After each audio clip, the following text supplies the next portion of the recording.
In a special way, I am Anabata, the President General, Olotiti, Chief Pascal Chukwuka, even Nangoswak, one of Olotiti, because when you are PG, I am Anabata, yes, I'm a PG.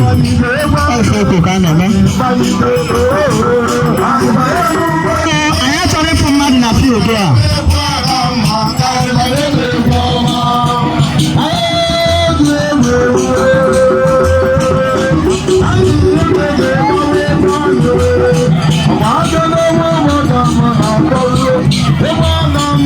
I feel you can have it.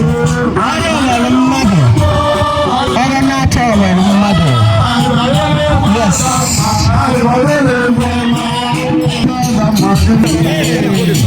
I swear.